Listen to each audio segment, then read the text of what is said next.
Abasuhuje abakunzi Radio Country FM kandi abakunzi b'ikiganiro cy'ubutumwa bwiza gifite umutwe ugira uti ijuru n'ubuntu ntabwo rikorerwa.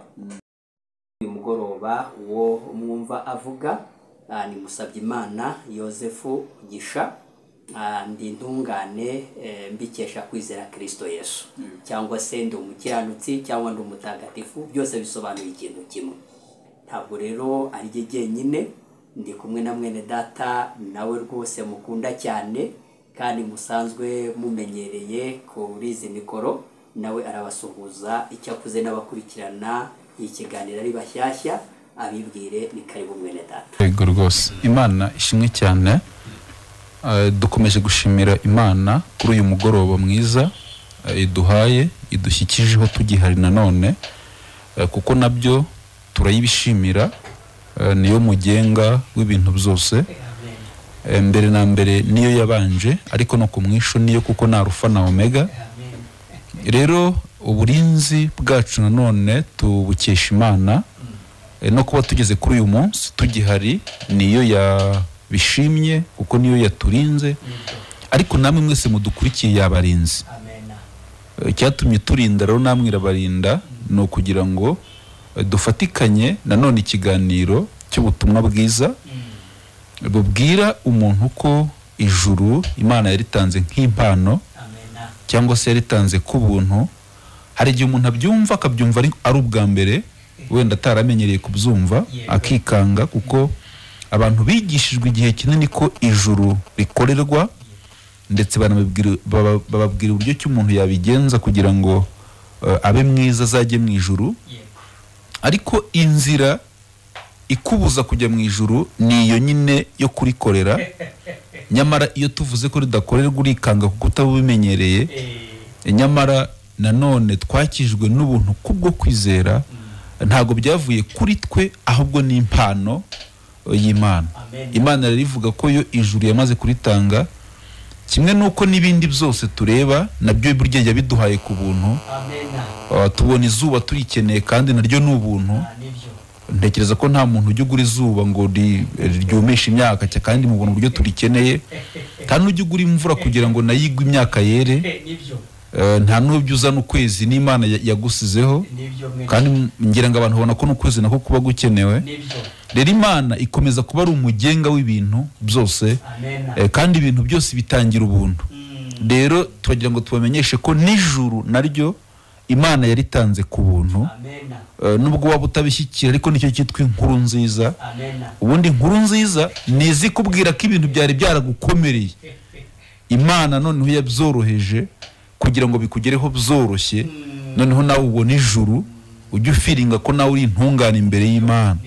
Kuba intungane ku muntu ntibishoboka, ubyishatsemo ntibizakunda, uhinduye ingeso zawe ntiwaba intungane, uko wabigenza kose ntiwabayo. Ariko hari ukuntu Imana yabigenje igira umuntu intungane. Iyo ibyo bintu byumvisha ukabyizera, uba mu isi wemeranwa n'Imana ko yakugize intungane mu maso ye. Kandi ikindi twakibutsa abatwumva, ntabwo umuntu aba intungane nanone ngo bihamwe n'abantu, cyangwa se aba intungane imbere y'abantu. Tuba intungane imbere y'Imana. Impamvu n'ubundi ni Imana twari dufitanye ikibazo. Ntekereza ko namwe mwese mutwumva, iyo wumva ufite ibyaha wumva ufitanye urubanza n'Imana. Noneho rero tuje kubabwira ko urwo rubanza hari uburyo Imana yaruciye, iruca neza ku buryo bitakikwita umunyabyaha. Gusa kubera ko utabimenye niyo ujya wiyita umunyabyaha. Nyamara Imana yo hari ukuntu yabigenje, iraguhana, icyaha iragihana, iragihana ku buryo buhagije, ku buryo wowe ikigusaba ni ukwemera ko ibihembo by'ibyaha byari urupfu kandi rwabaye. Turagumye tubisobanura. Ku mazina rero nge tugiye kubana mu kiganiro, ku mazina nitwa Nahimana Patrice.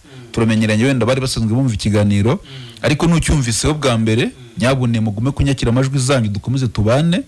Nuza kumva hari ibyo utanumva, turaza gutanga umurongo nabuze kutubaza, nabyo ntacyo bitwaye. Nsuhuje rero mwe mwese muri kutwumva. Dufite abakunzi benshi, muri benshi turabizi. Dufite abantu batajya baciko n'ikiganiro. Dufite abantu isaha bamaze kuyifata mu mutwe ku buryo yigeze bashyiraho inyakira amajwi yabo. Mwese turabasuje kandi turabakunda.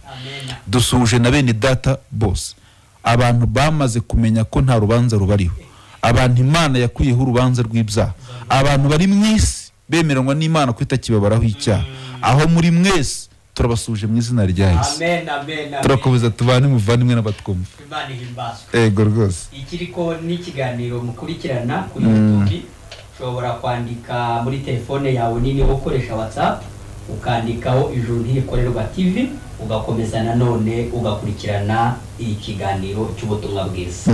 Hanyuma ushobora no kwandikira iyi nimero ikagushyira ku rubuga rwa WhatsApp ya 07844252 nabwo wakomeza gukurikirana ibiganiro by'ubutumwa bwiza kuri iyo groupe. Imana ishimwe cyane. Yego pe. Muvandimwe, turagira ngo nanone twifashishe ijambo Imana nyine yaduhaye kugira ngo tugeze ku batwumva, kubera ko byose nanone bigirwa ukuri n'ijambo ry'Imana.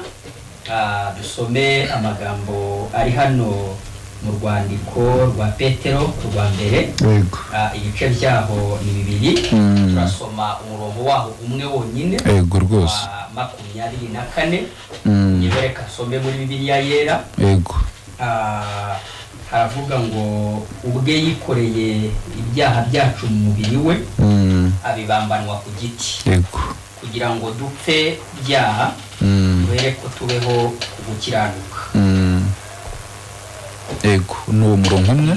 Aha mfite Bibiliya ijambo ry'Imana. Hakomeje avuga ngo imibyimba ye Yego. niyo ya bakijije Imana ihimbazwe. Aha muri Bibiliya ijambo ry'Imana twibutsa abatwumva twasomye mu rwandiko rwa mbere rwa Petero igice cya 2 umurongo wa 24. Haravuga ngo Kristo ubwe yatwaye ibyaha byacu mu mubiri we, abibambanwa ku musaraba, kugira ngo tube dupfuye ku byerekeye ibyaha, maze tubeho dutunganiye Imana. Erega inguma ze nizo zabakijije. Imana ihimbazwe. Imana ihimbazwe cyane ko yatanze Yesu agatwara ibyaha byacu. Yego rwose. Iyo ndiho numva ibi bintu Imana yakoze, nongera nanone kwibaza umuntu ukibaraho ibyaha, ariko kandi akibaraho ibyaha aririmba ko Yesu yazize ibyaha bye. Ko mu by'ukuri abantu benshi baririmba bavuga ko Yesu yazize ibyaha. Abantu benshi mu masengero n'ahandi baba bavuga ko ku musaraba Yesu yarangije byose, ariko mu by'ukuri iyo bavuga ibyo bintu babiririmba, bantekereza ko mu by'ukuri baba batari kumva nyirizina icyo bari kuvuga. Kubera ko iyo wongeye kubabaza ngo mbese ko mumaze kuririmba ko Yesu yazize ibyaha byanyu, Yesu yarangije byose ku musaraba, kuri ubu muri abakiranutsi, bahita bakubwira ngo nta mukiranutsi uba ku isi. Bakubwira ngo umukiranutsi ni umwe gusa, ni Imana. Nicyo kintu bakunda gusubiza iyo ubabajije, ariko nyamara nyine ni ikibazo cyo kudasobanukirwa gusa umurimo nyine Imana yakoreye inyoko muntu kandi iwukoreye muri Kristo Yesu. Hano rero ijambo ry'Imana riravuze ngo ubwe Yesu yikoreye ibyaha byacu mu mubiri we, abibambanwa ku giti, kugira ngo dupfe ku cyaha cyangwa dupfe ku byaha, duhere ko tubeho gukiranuka. Imibyimba ye niyo yadukijije cyangwa niyo adukirisha. Imana ihimbazwe. Muvandimwe rero, turi hano kugira ngo tubwire abantu ukuntu Imana yashyizeho Yesu ibyaha by'abari mu isi. Turi hano tugira ngo tubwire abantu nanone ukuntu kuri ubu ngubu bakwiriye kumenya ko umunyabyaha Imana yamwishe. Yego rwose. Akaba atakiriho kuri ubu, hakaba hariho umukiranutsi. Yego. Umenya ibyo bintu akaba ari we uzabana n'Imana. Uwizeye ibyo bintu akaba ari we uzajya mu ijuru abikesha icyo gikorwa. Imana ihimbazwe. Imana ihimbazwe. Urumva, ntekereza ko mwe mwese mudukurikiye muba mukwiye kuba mudutega amatwi mukumva kugira ngo mubashe kubaho cyangwa se mubashe kumenya nanone. Iyo umuntu avuze ngo Imana ni urukundo, akenshi hari ukuntu ataba byumva, kuko ibi turiho dusobanura iyo utarabimenya ntabwo ushobora kuzigera umenya uburyo Imana ari urukundo. Ntibishoboka. Kuko ni nayo mpamvu abantu bareba wakirebera mu bisanzwe ibi by'umubiri ibi tubona nyine mu buzima busanzwe bidutunga mu buzima bwa buri munsi. Hari n'uburyo ureba ukabona hari n'ababikurusha. Yego. Ariko kugira ngo uzigere wumva ko Imana igukunda bikakugora. Hari n'ibyo wagize uyu munsi ejo ariko ukaba nta n'ibyo unafite n'ubundi. Yego rwose. Na cyane ko iyo ubigenzuye neza unasanga abantu batemera Imana cyangwa se abantu batanayifataho umwanya wabo ukabona nibo bafite ibyo bintu byinshi. Turashaka gusobanura ukuntu Imana nanone ari urukundo. Imana ni urukundo ku rwego nanone wowe utwumva ushobora kuba utarabimenyeho. Icyaha cyabaye mu isi, kamanze mvuge ku by'icyaha gatoya mu minota itari myinshi dufite. Icyaha uburyo cyaje cyangwa se uwitwa inyoko muntu uburyo twanduye icyaha. Icyaha cyahereye muri Edeni, gihera kuri Adamu na Eva abakurambere bacu. Imana ibasize muri iyo ngobyi yarababwiye ngo mubisome mu Itangiriro igice cya 2 musome umurongo wa 16 n'uwa 17. Imana yarababwiye nti nimujye mu busitani mu bubemo mugubwe neza. Ariko umunsi mwari igiti cy'ubumenyi kimenyesha umuntu ubwenge bwo gutandukanya ikibi n'icyiza no gupfa muzapfa.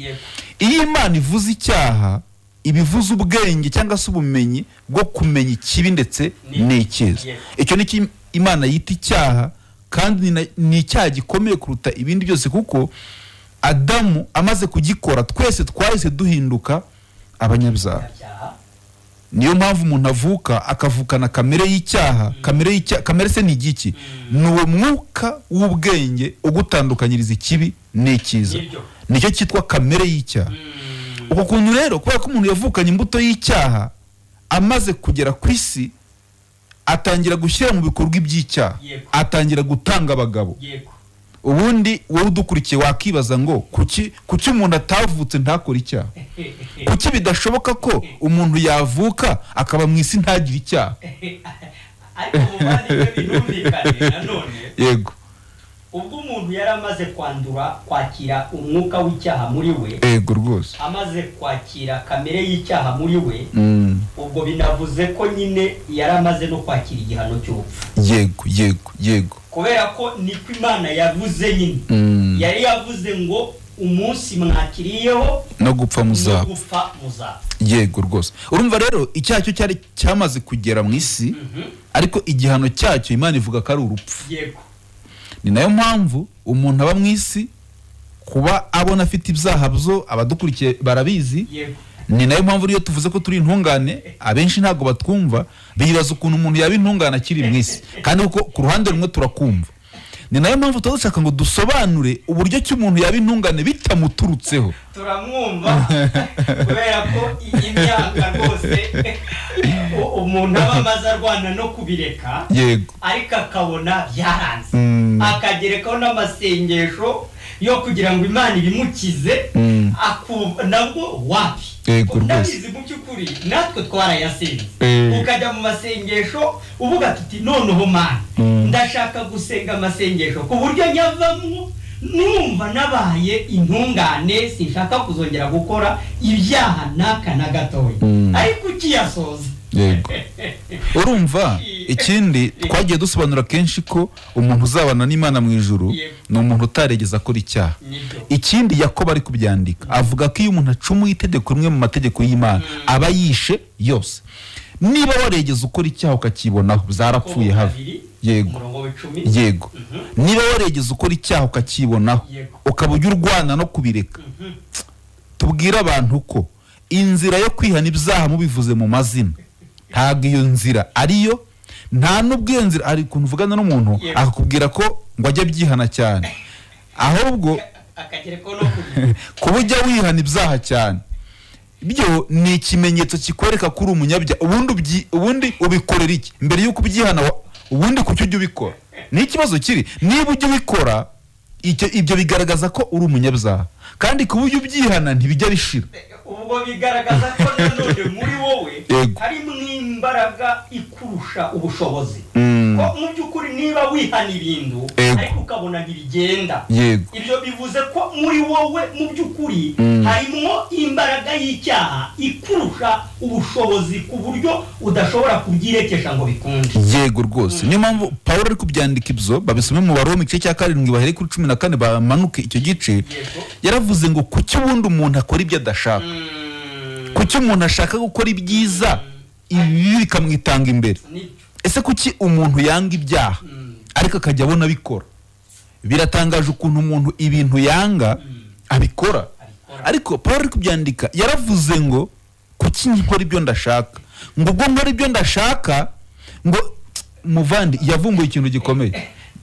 Yaravuze ngo mbona ko ibyo nukuvuga muri kamere yanjye ko nta kiza kimbamo, aravuga ngo ubwo nkora ibyo nge ndashaka, yego rwose, ubwo nemera ko muri nge nyine muri kamere yanjye nta kiza kindimo. Yego rwose, ahita aravuga ngo ubwo rero mvumbuye ko impamvu ari icyaha kimbamo.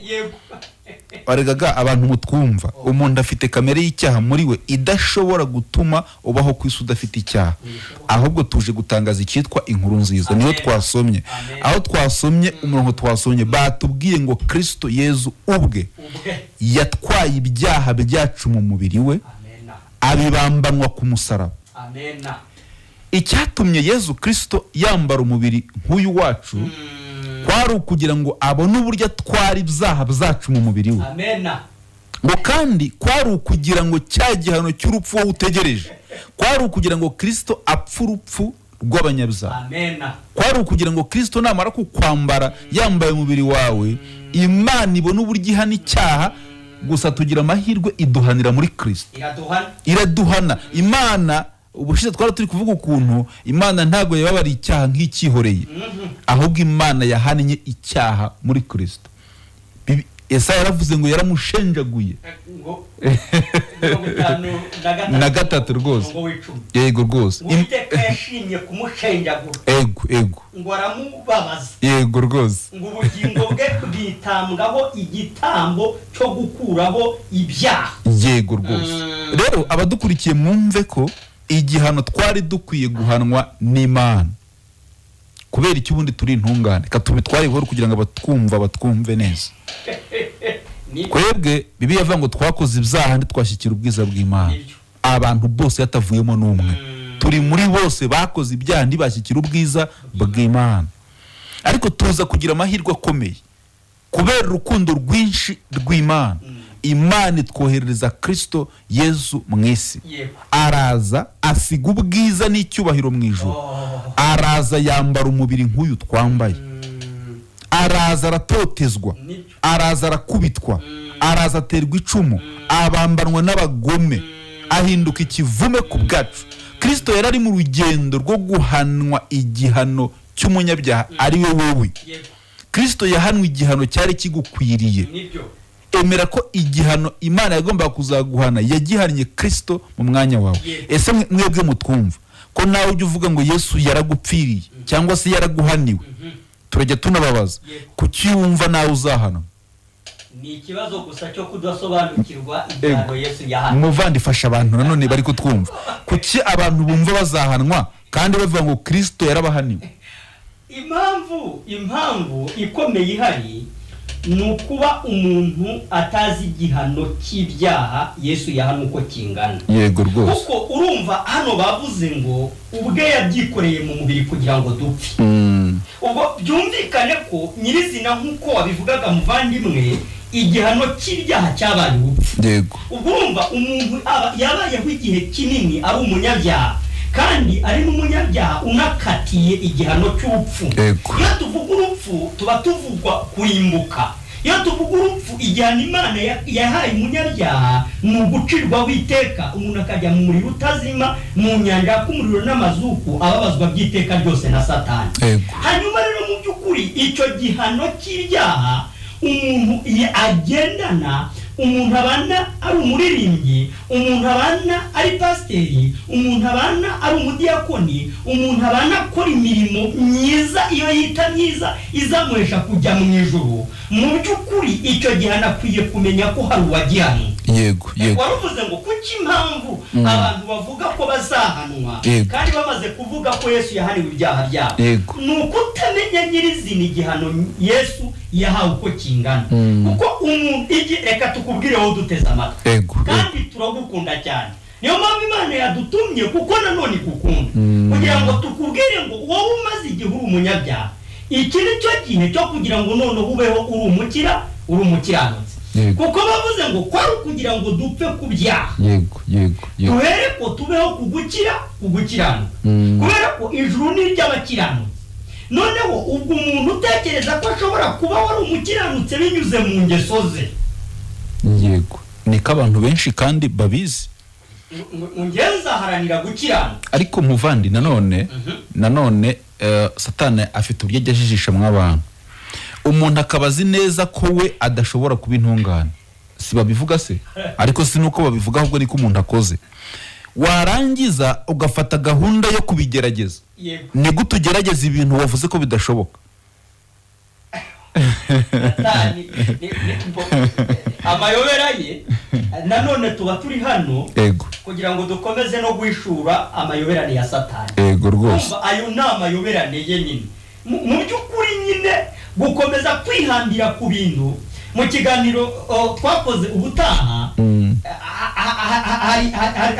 hari amagambo Imana yatanze avuga ngo kuki umuti ubuntu utaragukijije kuki ubwira abandi ngo bawunywe nawe ugakomeza kuwunywa kuki ukomeza kumva ko uzaba umukiranutsi binyuze mu ngeso kandi ubigerageje imyaka 20 byarananiranye ubigerageje imyaka 30 byarananiranye ukanagerekaho no kubwira abandi ngo bazabishobora kandi nawe byarakunaniye ubu nababeshye ku rwego rukomeye kandi ikindi ubu uri umuhakanyi w'urupfu rwa Yesu niba ufite intekerezo zikubwira ko hari icyo uzakora Imana ikaguha ijuru ntiwemera Yesu niba uvuga ko wemera Yesu ukaba uvuga ko uzajya mu ijuru warikoreye ntabwo uzi Yesu nta nubwo umwemera icyazanye Kristo Yesu mu isi nuko gukorera ijuru byatunaniye Kristo araza mu isi kubera urukundo rwinshi rw'Imana araza amara imyaka 33 akora iby'Imana ishaka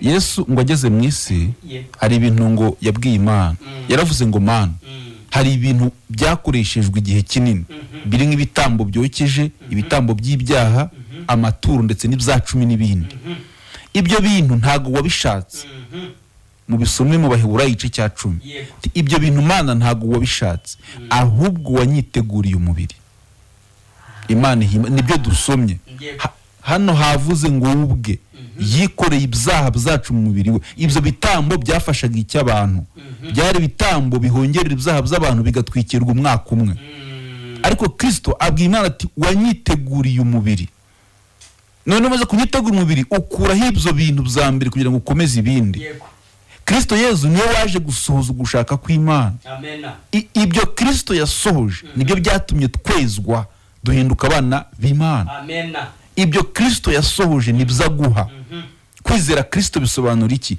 emera ko Kristo yishyizeho ibyaha byawe byose Kristo ahinduka umunyabyaha ku bwawe ibyo nibyo wemera Kristo mukagurana akaguha gukiranuka kwe ukaba umukiranutsi utabikoreye ahubwo ukaba umukiranutsi ubihawe nk'impano Kristo ajya ku musaraba ku bwawe yego rwose iyo abantu nanone bavuga umusaraba ubanza wawutekereza iki ni imibabaro mu hari amagambo ari mu Bagalatiya ibice 3 avuga ko Kristo Yesu yahindutse ikivume ku bwacu ngo kubera ko byari byanditswe ngo havumwe umanitswe ku giti urumva kuko Kristo yishyizeho ibyaha byacu yahise ahinduka n'ikivume kuko urumva umuntu yari ikivume kubera ibyaha wowe twumva utari wamenya ukuntu Imana yagize abantu abakiranutsi ubwo bivuze ngo utari bamenya ukuntu Imana yagize abakiranutsi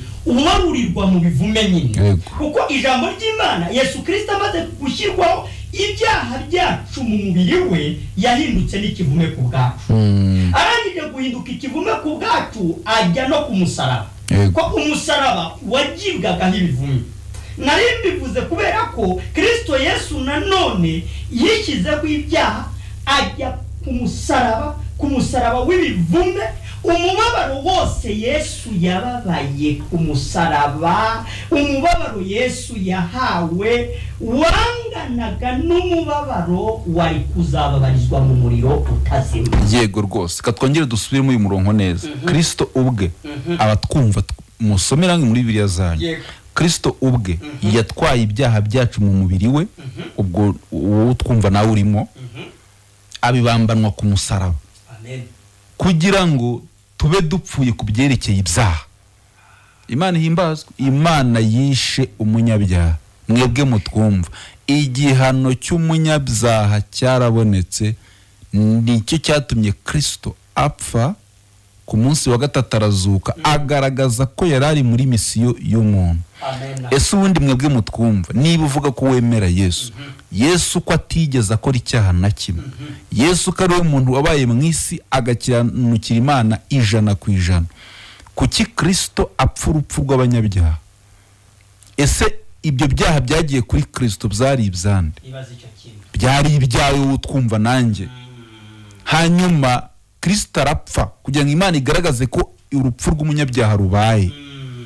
Ariko ngo kwari kugira ngo tube dupfuye ku byaha, ariko ntibinarangiriraho, ahubwo tubeho dutunganiye Imana. Amen. Tubeho noneho turi intungane ku Mana. Basoje bavuga ngo inguma yagize, imibyimba yagize, ibiboko yakubiswe, icumu yatewe, tubikesha agakiza. Amen. Agakiza kacu twakaboneye mu nguma za Kristo Yesu. Icyatumye ashenjagurwa kwari kugira ngo twe tube mu isi dufite amahoro ku Mana. Kwari kugira ngo tube mu isi twemewe n'Imana. Imana imaze kubona ayo maraso avuye, amaraso amenetse, yaravuze ngo ibyaha by'abantu n'ubugome bwabo ntabwo nzongera kubyibuka ukundi. Impamvu ujya wibaraho ibyaha ukanabona uri umunyabyaha ni ukutizera. Sigaho kutizera, izere Kristo kuyu mugoroba. Bari mu Baheburayo 10:17. Yego rwose. Kuyu mugoroba wizeye Kristo Yesu, Imana yakugira intunga, yaguha ubutungane kubuntu, yakugira intungane nk'impano. Kristo nkuko yabaye umunyabyaha ataregeza akora icyaha na kimwe, niko nawe uyu mwizeye Imana iguha ubutungane utaregeza utungana mu mibereho yawe. Ubundi nicyo yita gutsindishirizwa. Ubundi se gutsindishirizwa niki? Ni ukuba watsinzwe. Katubivugeho gato. Gutsindishirizwa ni ukuba watsinzwe, ukabona umuntu akaza agatsinda, akaguha gutsinda kwe mukagurana, ukamuha ukuntu watsinzwe. Iyo umuhaye ukuntu watsinzwe, yinjira mu gihano cyo gutsindwa kwawe. Yaguha gutsinda nawe ukinjira mu byiza by'intsinzi. Imana ihimbaza. Nuko twatsindishirizwe na Kristo Yesu. Icyo rero bisaba ikitwa ubutumwa bwiza rero. Yohana 3:16, kuko Imana yakunze abari mu isi cyane, nawe twumva urimo, byatumye itanga umwana wayo w'ikinege kugira ngo umwizera atarimbuka. Ntabwo ari kugira ngo ukora, ntabwo ari kugira ngo hari ukundi ubigenza, wapi, kwari kugira ngo umwizera atarimbuka, ahubwo ahabwe ubugingo buhoraho. Wizeye Kristo kuyu mugoroba, warara mu isi ariko ufite ubugingo buhoraho. Warara uri intungane imbere y'Imana. Uko niko Imana yigenje, nuko Imana yaduhaye gutungana kwayo. Umuntu ntabwo gutungana nk'impano, nugumya kubyishakamo uzarinda uva mu isi utabaye intungane. Reka tuvuge ngo ku myaka ufite, niba ufite 30 cyangwa 40 cyangwa 50, kuyo ufite nuwakongereraho iyindi 1000, ngo ukorere ubutungane bunyuze mu byo ukora. Ntabwo ibyo bintu byashoboka. Ubutungane bwabonekeye mu rupfu Kristo Yesu yapfuye rw'ibyaha byacu. Yego rwose. Kandi hari amagambo aba hano mu Baroma igice cya 4 ku murongo wa 25, havuga ngo witangiye ibicumuro byacu akazurirwa kugira ngo dutsindishirizwe. Yego muvandimwe. Muri Kinyarwanda ijambo ry'Imana haravuga ngo yashikirijwe abamwica, azira ibyaha byacu, azurirwa kugira ngo tugirwe intungane imbere y'Imana. Ngiyi impamvu yatumye Kristo azuka mu bapfuye. Amen. Kwari ukugira ngo imbere y'Imana tugirwe intungane. Kuki tugirwe intungane Kristo azutse? Nuko yararangije igihano cy'umunyabyaha.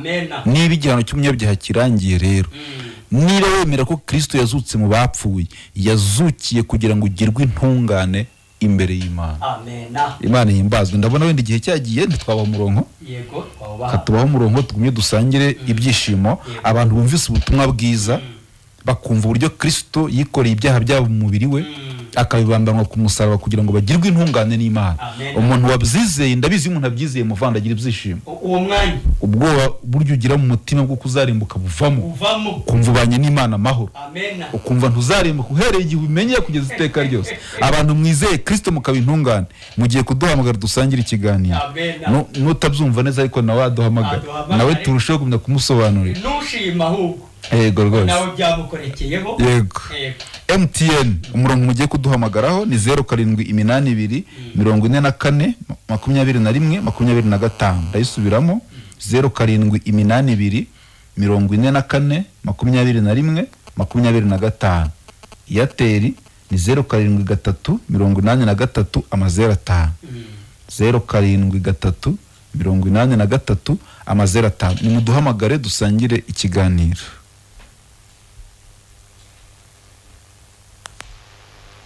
Alo? FM, alo. Yego turakumva neza. Urinde uherereye he? Joseph njyano kadashya. Yego Joseph. Yenda jambo bazi. Yego. Yego buri munsi ndabumva cyane. Ariko nashaka kubaza how we can trust God without to do something. Ni gute twakwizera Imana tudakora ibintu byiza. Yego.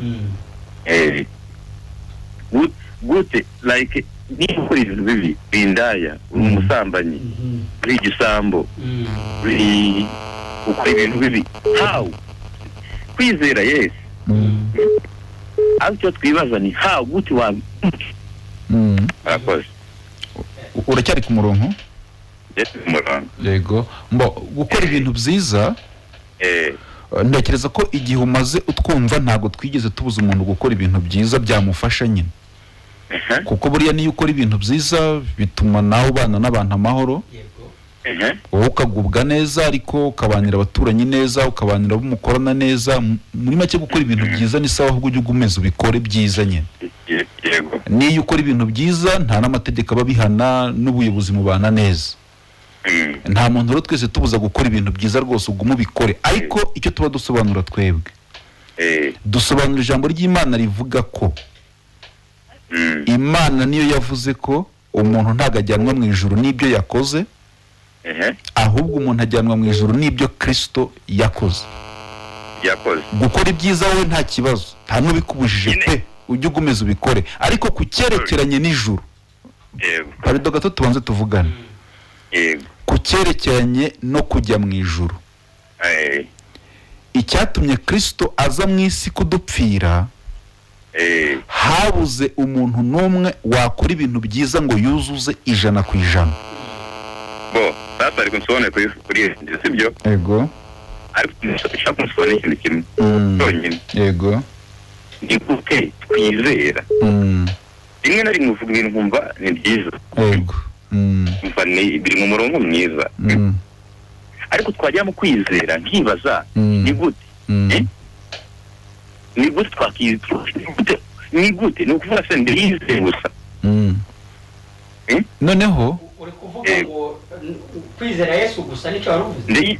Ni ukuvuga gusa umva ni ukuvuga gusa ndizeye onuri. Reka tugufashe. Ushobora kuba hari ukuntu watangiye uvuga ngo umuntu yizere Yesu asambana umuntu yizere Yesu yitwa Joseph. Sibyo? Halo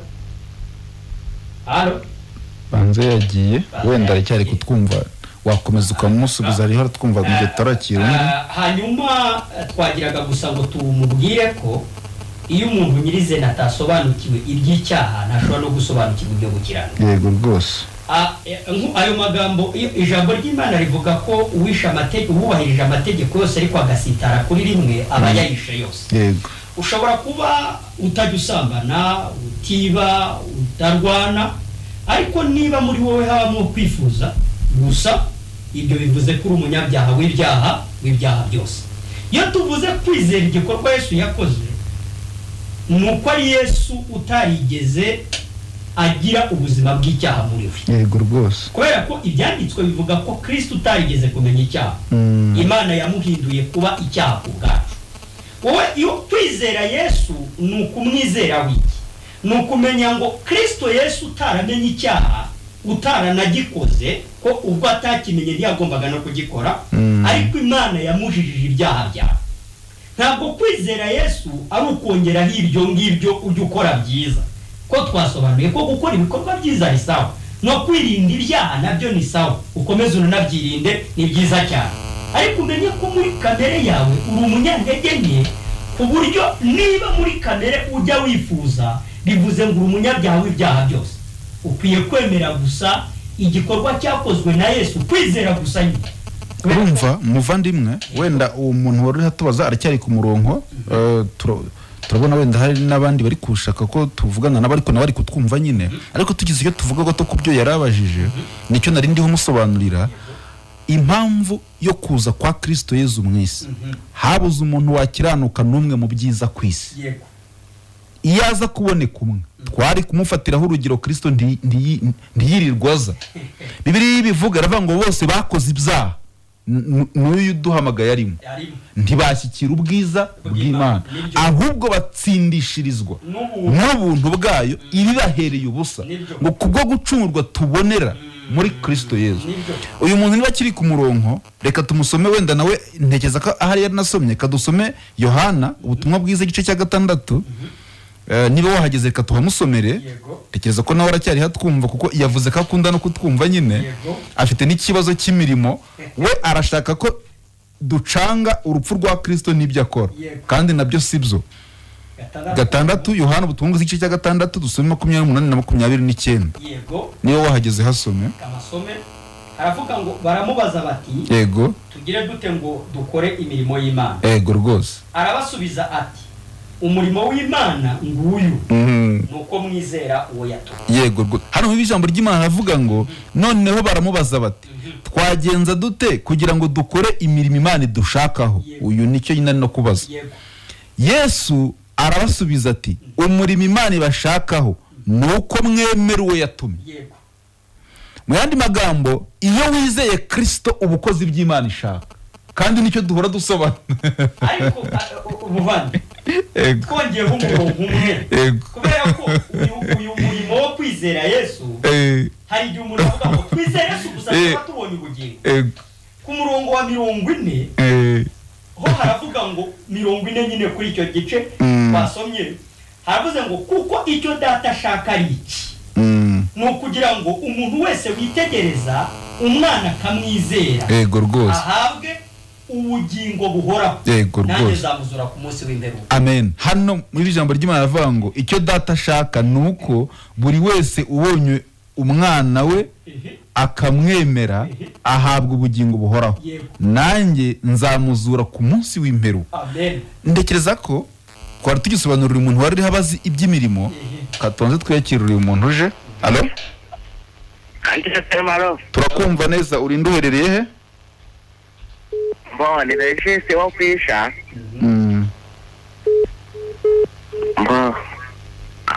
Abantu bari kuvuga ngo nakakunda kwizeye Yesu. Ariko buriya mbona atari byo kabisa. Wowe wenda reka kutubwira ngo abantu bari kuvuga, ujye ukurikira ikiganiro cyane rwose. Aha, none wowe ko duhora dusobanura uburyo umuntu yaba intungane imbere y'Imana, wowe wamaze kubyumva? Amaze kubyumva. Wabyumvishe gute? Sangiza abatwumva natwe turimo. Ngewe nuko nabyumvise. Buri icya mbere ni ukwizera. Udafite kwizera muri wowe, nta kuntu nyine abinunga. Ese ubundi umuntu yizera iki? Umuntu yizera Kristo adupfiriye. Ukamwizeraho iki Kristo? Ukamwizeraho kubera ko yadupfiriye ibyaha byacu. Ujya wumva ibyaha byawe byose Kristo yarabipfiriye? Cyane rwose. Noneho ubwo waba uri intungane imbere y'Imana? Yego rwose. Ibyo bintu urabyumva neza? Ndabyumva neza cyane. Uri imbere y'Imana ujya wumva uri intungane? Cyane. Uri intungane ubikesha iki?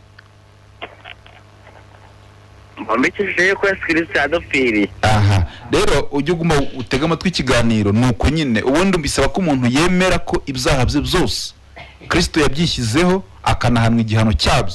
Iyo ibyo bintu byizeye Imana ikugira intungane. Yego murakoze. Sawa nawe urakoze cyane. Ego. Nibyo niko bizera. Ego rwose. Yesu aravuga ati nizeye ko yapfiriye ibyaha byanjye. Kandi kubyizera gutyo ndumva ndi intungane. Ego rwose. Ibyo byitwa kwizera. Ego. Katwakiriye umuntu.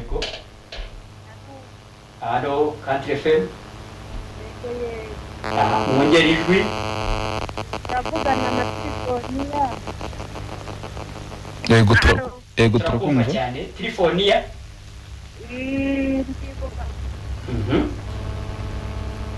Nanjye ndi gushyira urya Kristo yavuye mu ijuru ari ndaje gushaka no gukiza. Ubose Trifoniya uri intungane ku bwa Yesu. Cyane rwose. Bibisangiza abantu nk'umunota nk'umwe. Yego. Nyine njyewe mbikesha urupfu n'izuka bya Kristo. Yego. Ariko Kristo yishyize nyine ibyaha byanjye yabitwaye mu mubiri we. Noneho abibambanwa ku giti. Azindishirije angize umukiranutsi imbere y'Imana. Ubu rero ndusaba kuhamya. Amen. Amen. Nuko bakizwa kandi kwizera Yesu ni gutyo uri kuvuga nyine. Nibyo. Kubera ko nyine we nari umunyabyaha ukiriweho iteka. Yagerageza kubyikuraho nyine kubwo gusenga no kwiyiriza ubusa no kurara nandi nyine ngo kugira ngo ibyaha binjireho ngabona ntago bikize. Yego. Noneho rero inkuru nziza yinjiye mu mutima wanjye Kristo yabitwaye mu mubiri we. Noneho agambanwa ku giti azuka anzindikirije mu maso y'Imana ubundi umutagawa rwose. Amen. Kuba umunyabyaha rwose igihano nari ngifitiye ariko Imana kimwe ko yagihamye Kristo. Amen. Yego rwose guma wishime nuko bakizwa. Iyo umuntu ayishuriye ibyo uriho uvuga arishima akagubwa neza. Cyane rwose umva ibyishimo aba ari byinshi cyane ndetse n'ukuri ntigitsiko. Amen. Sawa guma wishime unashimira Imana kandi ujye ugumya uhamye mu bandi ibyo yagukoreye. Amen. Rwose kubera ko guhanwa kwa Kristo byavanyeho guhanwa kwanjye ubu ndahanwa kuriya n'igihano cy'imyaka. Yego rwose.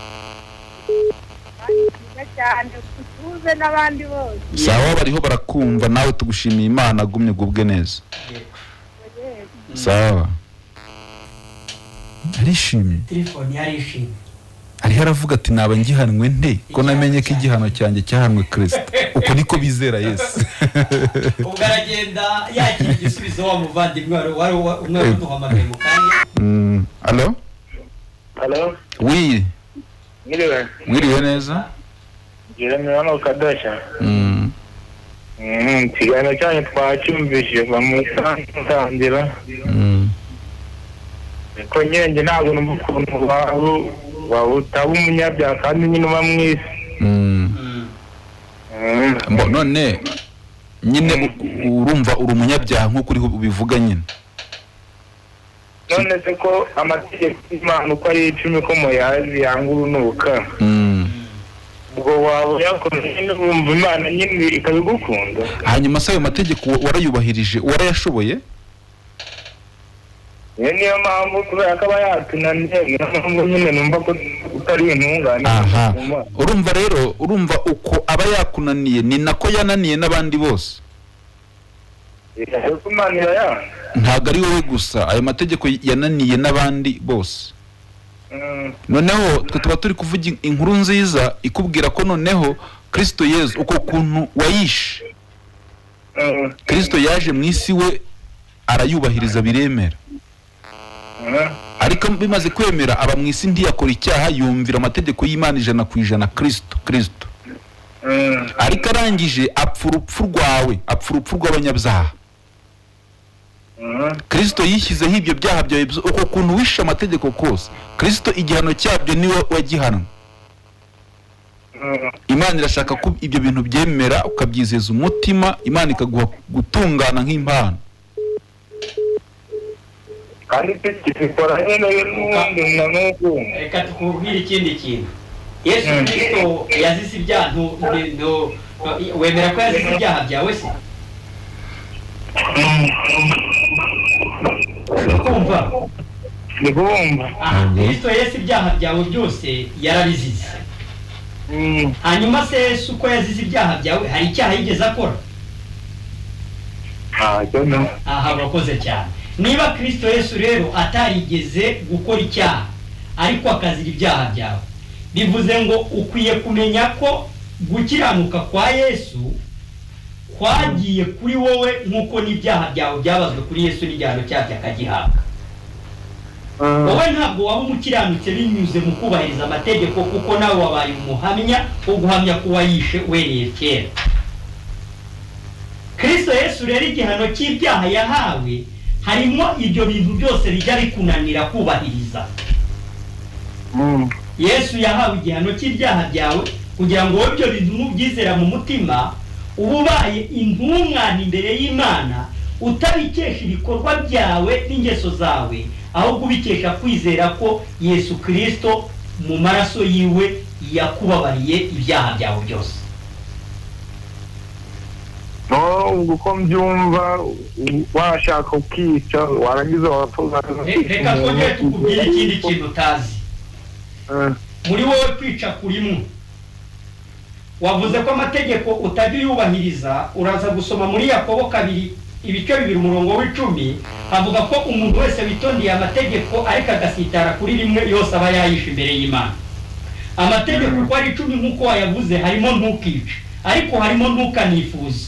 Niba muri wowe harimo kwifuza rero ukaba warifuje gusa, ubwo bivuze ngo no kwica itegeko ryo kuba warishe imbere y'Imana nabyo warabikoze. Ubwo amategeko y'Imana yose yarayishe ahava akagera. Akeneye imbabazi uyu mupapa, nta kindi kigukwiye, ukeneye imbabazi z'Imana. Kandi ubutumwa bwiza buvuga ko Imana yakubabariye muri Kristo. Ikibazo nuko utarabimenya. Imana imuhishimirwe. Ujye ugumutega amatwi ikiganiro kugira ngo tujye tuguma nyine tubane. Ntabwo umuntu wenda ahita asobanukirwa uwo mwanya, ariko nanone azajya agumya atega amatwi ikiganiro, azajya arushaho kuguma gusobanukirwa. Katwakira undi. Alo. Turakumva neza. Uri nduherereye he? Efrem ku Nkombo. Yego Fre, turakumva neza. Jambere Fure muvuge. Alo? Fure mubanza network zimugoye. Aragaruka. Ngira ngo mbise ko ku Nkombo baba twumva neza. Nkombo baratwumva neza rwose. Hari na mushiki wacu muri Kristo Yesu umaze kuduhamagara atubwira ko anezerewe kubera ko igihano cy'ibyaha bye Kristo Yesu yagihanwe, bakaba atagihanwe kubera ko Yesu Kristo yahaniwe ibyaha bye, yifitiye ijuru, yifitiye ubugingo buhoraho. Yego rwose. Katwakira undi. Alo. Turakumva neza. Uri nduherereye he? Efrem garutse. Yego Efrem. Manajya manet. Turi kukumva ariko turakumva. Aha, Efrem network zamugoye. Efrem yagiye nawe. Katwakira undi. Efrem yakongera, ni wenda network zamugoye, yakongera akaduhamagara nta kibazo. Bantu muteza amatwi rwose, mumenye ko igihano cy'ibyaha byanyu Kristo Yesu yakibamba, yashyize ibyaha bye mu mubiri we, yarabyikoreye, arabibambanwa ku giti. Gukomeza wicira biteka, gukomeza wicira ubanza. Kristo Yesu yaraguhaniwe kugira ngo utazahanwa. Yego. Ibicumuro byacu Yesu nibyo yacumitiwe, ashenjagurirwa gukiranirwa kwacu. Igihano cy'ibyaha Kristo Yesu yaragihawe. Byizere gutyo wirongera ubugingo buhoraho, byizere gutyo wirongera ijuru, byizere gutyo ukizwe unezerwe unejejwe nuko icyagombaga kukurimbura aricyo Kristo Yesu yazize ku musaraba. Abantu batwumva bakumva turiho tubabwira gukora ibyaha ntago baba batwumvise katuze twakira umuntu. Allo? Yego turakumva neza. Daniel Kungu. Yego Danye. Kigali mutugijeho n'ikiza cyane. Yego. Ariko arakira asobanukiwe neza. Harakantu utasobanukiwe neza nubaze. Kubaza ngo buriya ko muvuga ngo bashaka mu Kristo yo. Ariko se nko mu rusengero ntago tukumva neza. Narivuze ngo barwa mu ariko ngira nkibaza ngo se utamuntu usenga ndashaka kuzagera mu ijoro aho usenga ntajye muri ryazo. Umva ushobora wadukurikiye wakurikiye ikiganiro twagitangiranye ntago kujya mu ijuru ari gusenga cyangwa kudasenga. Aho kujya mu ijuru twasobanuye ko ari uguhishurwa ko Kristo yikoreye ibyaha byawe byose mu mubiri we akabibambanwa ku musaraba. Icyo yigishuriwe umenya ko ibihembo by'ibyaha byari urupfu ariko ukanamenya ko Kristo yapfuye urupfu rwawe wagombaga gupfa. Iyo ibyo bintu byizeye mu mutima Imana iguha gutungana kwa Kristo nkuko Kristo nawe yafashe ibyaha byawe bikamubarwaho agahinduka umunyabyaha ku bwawe. Iyo ibyo bintu byizeye nawe Imana iguha gutungana kwa Kristo. Nibyo umuntu yizera akaba mu isi afite ubugingo buhoraho ku Mana utagiterwa ubwoba n'ibyaha. Impamvu njye nimbaje iki kibazo njyewe nuko usanga ngo wa muntu usenga wa wundi utanga amaturo mu rusengero gufasha abantu kugira ute usanga bene uwo nguwo no gukizakira. Aho ugasanga wa muntu ukundira agacupa ukundira ubusambanyi ugira ute uwo nguwo urenganya abantu niwe ukira ugasanga ukibaza ngo ese gusenga iyo Mana njyewe yaranyibagiriye yacyariho akagira ikibazo. Twongere tugufashe ku muntu ari mu rusengero ku muntu afashe imfubyi n'abapfakazi ibyo ni byiza gufasha imfubyi n'abapfakazi. Kuba umuntu hari ibintu atagikora ibyo ntabwo bivuze agakiza. Ariko kandi no kuba umuntu anywa agacupa no kuba asambana ibyo nabyo ntabwo ari agakiza. Ahubwo umuntu ukijijwe ni umuntu wizeje umutima we adashidikanya ko yababariwe ibyaha bye binyuze mu kumeneka kw'amaraso ya Kristo Yesu. Ubwo rero kujya mu ijuru ntabwo tubikesha izo nzira z'amasengesho ntitubikesha inzira z'ibyo twakoze ahubwo tubikesha ko Kristo Yesu ubwe yahaniwe ibyaha byacu. Kandi iki ngiki ucyumve numara kucyumva ukakizera mu mutima wawe ukamenya ko Kristo Yesu yahaniwe ibyaha byawe byose akabizira uzanabashishwa ahubwo no mu buzima bwawe bwa buri munsi kugenda utsinda bimwe na bimwe ariko kubitsinda ntabwo ari ukugira ngo ujye mu ijuru ahubwo nuko wizeye ko watsindishije. Urumva hari ikibazo wenda n'uyu muntu akiri ku murongo abantu benshi bagira iyo dusobanura ko kujya mu ijuru ari ukwizera Kristo nta kindi umuntu yongereyeho.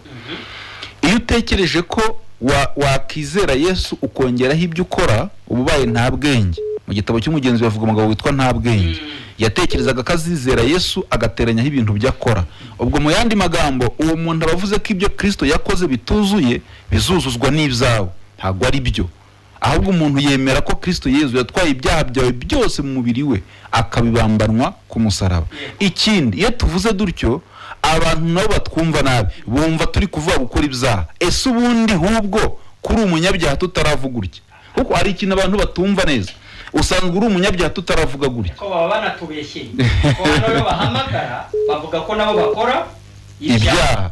Oya abatwumva mwese mwivugira ko muri abanyabyaha ahubwo natwe tukababwira imbabazi zabyo. None muvuga ko tubabwira kubikora ute kandi mubisangana umuti wabonetse ahubwo nimwemera imbabazi zabyo. umuti warabonetse nuko Imana yatanze imbabazi z'ibyaha ahubwo zemere wirongera ijuru. Yego rwose. Rero gutekereza ko turi kubwira ngo ujye kubikora urajya gukora bindi bihe muvanwe ranze gusobanura ko wabyishe byose nibyo utarakora biri muri kamere yawe niyo mpamvu buryo uri umunyabyaha. Rero ahubwo emera ko uri we wuzuye unemere imbabazi Imana yakugiriye muri Kristo utoroki igihano cyo kwibuka. Ego sinzi niba hari umuntu reka tumwakire. Ndumva network zanze. Muduhamagara yaje hasigaye iminota mike bamwitaba. Kandi Femalo. Yego turabumva muri bande muherereye he? Nitwa Damien ndi ku Ngombo. Yego Damien, ikiganiro wakuye mwiki? Nawe yagiye ubwo nawe nenda network ziramukoroze wenda arongera nubwo dusigaranye iminota nk'ingahe gusa. Kandi Femalo. Hello. Yego turabumva muri bande muherereye he? Ku Ngombo. Yego. Ikiganiro twagikurikiranye. Yego mwakuye mwiki? Wakuye mwiki niba mwagikurikiranye?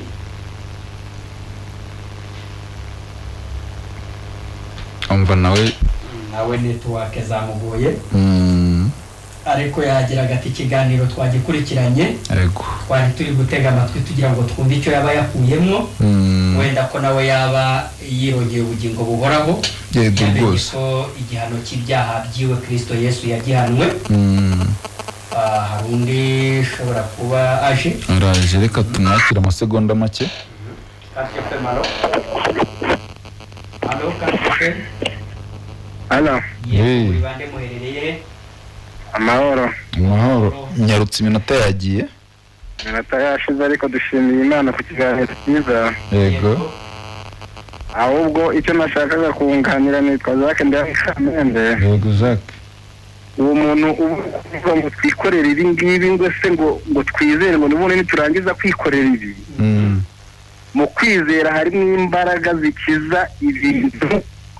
Ibyo byose baba bari kuvuga dukora. Hari igihe mujya muza mu kiganiro bumva mwasinze. Ariko Imana ishimwe kubera ko Kristo yitangiye ibyaha byacu.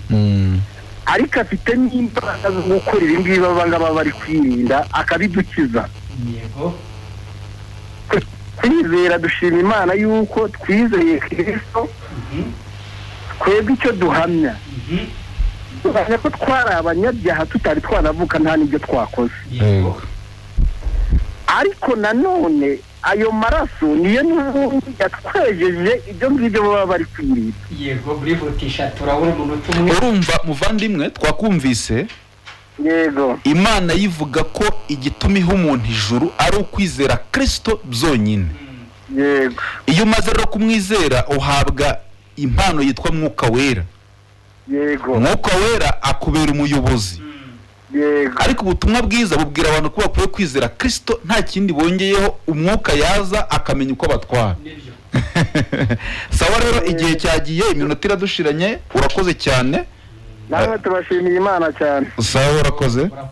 Wabahe nimero ya telefone? Nimero ya telefone mwaduhamagara tuvuye muri studio ni 07 8 39 kandi dufite n'ibitabo byanditseho ngo ijuru n'ubuntu ntirikorerwa. Ni igitabo cyiza ushobora gusoma ugasobanukirwa nabyo. Ubikeneye mu by'ukuri wakwerekera hano aho radio ikorera ya Country FM. Yego, cyangwa gahamagara kuri izo nimero tukamufasha uburyo yakibona. Kuri izo nimero uburyo ki wakibona. Yego rwose. Nimero yanjye Patrice ni 0783 167 163. Reka nimero yanjye nyisubiremo. Yisubiremo rwose. 39 Yego rwose. Rero mwakoze mwese abo twabanye mu kiganiro naho utaha.